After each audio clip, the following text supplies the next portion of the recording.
Une bande de voyous semble jouer au jeu du chat et de la souris avec les pompiers et les policiers.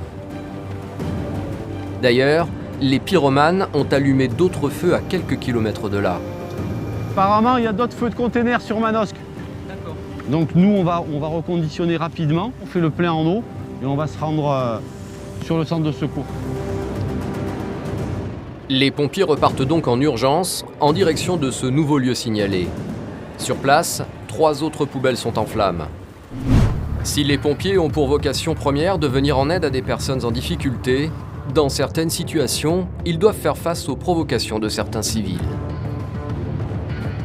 1h du matin, à la caserne de Manosque, la plus importante du département. Les pompiers viennent d'être appelés pour l'une de leurs missions principales, un incendie. On partait sur quoi? Sur fumée suspecte. C'est donc équipé avec leur tenue pare-feu qu'ils s'engagent. Apparemment, c'est le gros feu de poubelle. Là, ça brûle bien. Et effectivement, l'incendie est impressionnant. Les flammes ont déjà atteint 2 mètres de hauteur. C'est une zone de stockage de poubelles qui a pris feu. Conteneurs donc déchets ménagers et surtout très sélectifs. Donc conteneurs tri-journaux. Ludovic, sergent-chef, et ses équipes n'ont pas une minute à perdre. Le feu, alimenté par les déchets, progresse à toute allure.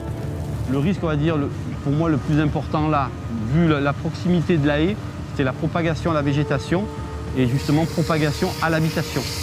Là, le risque il est là, sachant qu'on est, il est quoi? Il doit être 1h du matin, même plus.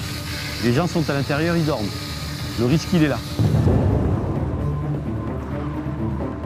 Les sapeurs-pompiers sortent donc les gros moyens. Une lance à incendie qui propulse 500 litres d'eau à la minute.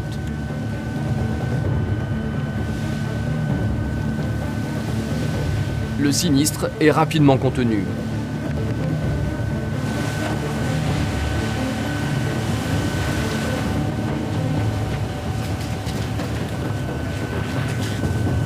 Ça, c'est les armatures des containers de tri, on va dire, tri sélectif.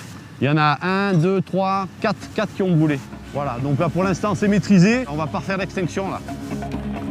Afin de s'assurer que le feu ne reprenne pas, les pompiers vont noyer les dernières braises. Pour le moment, ils ignorent comment les containers ont pu s'enflammer. Alors de quoi c'est parti, on ne sait pas. Ça peut être plein de choses. Est-ce que les gens ont rallumé une cheminée, ils ont jeté les braises? Bon, il fait chaud en ce moment, ça m'étonnerait. D'après les renseignements de la police, visiblement, les gens auraient entendu une détonation. C'est en effet une équipe de policiers qui a alerté en premier les pompiers. Sur place, bien avant les hommes du feu, les forces de l'ordre ont déjà commencé à interroger les riverains. Et il semblerait que l'incendie ne soit pas accidentel. Il m'a dit qu'ils ont vu une voiture passer. Ah, ils ont vu une voiture passer, ouais. d'accord. Ils ont entendu une déflagration un peu sourde. Ouais. Et le feu a pris après. Bon, d'accord. Donc je soupçonne peut-être un cocktail ou un truc comme ça. D'accord. Ouais, mais quoi qu'il en soit, ouais, c'est pas parti tout seul. Non, c'est pas parti. Ah ouais, Bon. non, c'est D'accord. Les policiers en sont convaincus, quelqu'un a déclenché le feu. Afin de prouver leur dire, ils tentent de retrouver des preuves dans les restes carbonisés des poubelles. A priori, ça a l'air d'être criminel.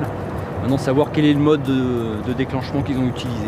Donc j'essaye de voir si je peux trouver des débris de verre quelconques ou autre chose qui pourrait m'orienter vers une piste. A priori, c'est criminel. Je pense, parce qu'un départ de feu spontané comme ça dans du recyclable, c'est peu probable, quoi. Donc il faut qu'il y ait eu un déclenchement volontaire pour que ça parte, parce qu'il n'y a pas de fermentation qui soit possible. Donc je vois pas comment ça peut partir autrement que par un déclenchement volontaire. Depuis quelques mois, la région est souvent victime de ces feux allumés dans des containers. Une bande de voyous semble jouer au jeu du chat et de la souris avec les pompiers et les policiers. D'ailleurs, les pyromanes ont allumé d'autres feux à quelques kilomètres de là. Apparemment, il y a d'autres feux de containers sur Manosque. D'accord. Donc nous, on va reconditionner rapidement. On fait le plein en eau et on va se rendre sur le centre de secours. Les pompiers repartent donc en urgence en direction de ce nouveau lieu signalé. Sur place, 3 autres poubelles sont en flammes. Ludovic commence à être blasé. Des feux à répétition pour cette nuit. Tout à l'heure c'était un container, là un autre. Ça doit être au passage, ils envoient des choses, je sais pas. Donc voilà. En tous les cas, ça les amuse. Un jeu qui pourrait très mal finir. Sans l'intervention rapide des pompiers, ces pylônes électriques auraient pu s'enflammer et déclencher un incendie beaucoup plus grave. Ça c'est du télécom, donc il a un peu chauffé. Visiblement on va regarder une fois qu'on a éteint. On reste vigilant quand même. Bah, visiblement ils sont actifs ce soir. Voilà, bon. Alors, c'est pas la première fois. Hein. Il faudra encore 4 hommes pour éteindre cet incendie. Et Ludovic sait que sa nuit n'est peut-être pas finie. Je passe un message et après on va remettre de l'eau. On ne sait pas si on va être appelé ou pas. Après avoir éteint 15 poubelles, les hommes de la caserne de Manosque vont enfin pouvoir terminer leur mission. Même s'ils le savent, un pompier ne dort jamais vraiment sur ses deux oreilles. Quelle heure il est là? Il est 2h, voilà, on va se recoucher, oui. En espérant qu'on passe une nuit tranquille. Mais bon, après, s'il faut se relever, ben, on se relèvera. C'est comme ça. Ça fait partie du jeu. Hein. Le lendemain matin, nous sommes retournés sur les lieux des incendies. Et les dégâts sont impressionnants. 5 zones de stockage des déchets ont été incendiées. À chaque fois, à quelques mètres d'habitation. Le coût des dégradations est estimé à plus de 10 000 €.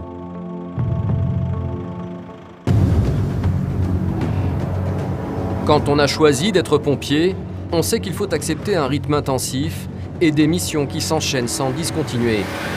Et parfois, les délais d'intervention doivent être extrêmement rapides quand il s'agit de vie ou de mort. Ce semble être le cas aujourd'hui. Une jeune femme se plaint de violentes douleurs à la poitrine. Donc là, on part pour un malaise au travail. Une femme de 30 ans, douleur poitrine, bras gauche, avec douleur à la mâchoire. Une douleur dans la poitrine, irradiant le bras gauche. Les symptômes décrits sont très inquiétants. Tout laisse penser à un infarctus. Alors, pas une minute à perdre, la vie de la victime est en jeu. Alors, qu'est-ce qui se passe exactement? J'ai une douleur du dos, une vitesse de moteur. Et puis une grosse pointe dans le cœur. Et là, j'ai mal dans tout le bras gauche jusqu'à mon dos. Cette jeune femme était sur son lieu de travail quand elle a commencé à ressentir ses douleurs. Malgré son calme, son cas est préoccupant. Là, vous avez fait une grimace, qu'est-ce que vous ressentez? J'ai des petites pointes au niveau de la poitrine. Des pointes au niveau de la poitrine? Quel côté? Ici. Ici? Ok. Environ 2400 personnes décèdent des suites d'un infarctus en France chaque année.